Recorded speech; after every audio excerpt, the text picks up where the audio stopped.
What's the biggest decision you ever had to make? What influenced your choice? Did you consider the facts, analyze the data, weigh the pros and cons, or did you just know? Gut decisions might often be seen as reckless and impulsive, but did you know that you have more neurons in your gut than you do in your nervous system? Put simply, your stomach is a second brain. So how about some food for thought? Your gut plays a key role in regulating your emotions, which influences how you interpret information and make decisions. This is why most people prefer to rely on their nervous system when it comes to making a choice. Your nervous system is made up of countless neurons that are in constant communication. These nerve cells receive data from sensory receptors, send that information to your brain for processing, and facilitate your brain's response. This three-step system sounds simple enough: receive, process, and react. But is it well equipped for the kind of world we live in today? Humans are served with roughly 5,000 ads every day. With so many things competing for our attention, how does our nervous system handle it all without getting overwhelmed? The truth is, our nervous system gets a little help from its twin brother in the gut, the enteric nervous system.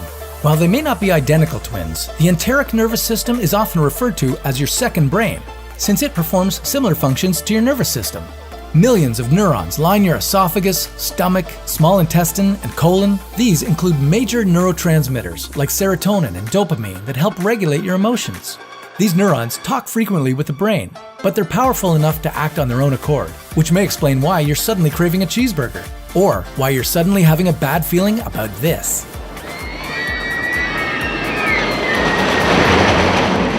But these intuitive feelings aren't just a bunch of nerve cells at work. Your gut is a microbiome and is home to 300 to 500 different kinds of bacteria that affect everything from your metabolism to your mood to your immune system. At the University of California in Los Angeles, researchers studied two of the primary groups of bacteria found in the gut that appeared to have an impact on the brain.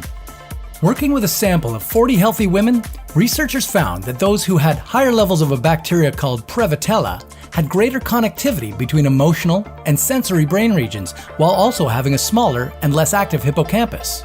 And since the hippocampus is a region of the brain that's commonly associated with emotional regulation, it explains why these women experienced extreme distress when shown negative imagery. In contrast, women who had higher levels of a bacteria called Bacteroides had more active hippocampi and stronger problem-solving and information-processing brain regions. They were better able to deal with the negative emotions they felt when seeing the same negative imagery. All this goes to show that your gut, meaning the bacteria and neurons it houses, has a direct influence on your mental state and how your brain processes information. And while it would seem to have a mind of its own, you can still have an impact on how your gut thinks. Your diet, for example, can influence the kind of bacteria that grows and prospers in your gut's microbiome, meaning that based on what you eat, you can nurture the types of bacteria that produce positive emotions like happiness and confidence. And studies have proven that increased positivity produces stronger decision-making abilities. So now that you know it's not just butterflies in your belly, how will you make your next big decision? How will you feed your gut going forward? Is it better to have a happy meal or a meal that will make you happy? We'll leave that up to you, but it's never a bad idea to think twice about what you put in your body. After all, you've got two brains. Why not use them?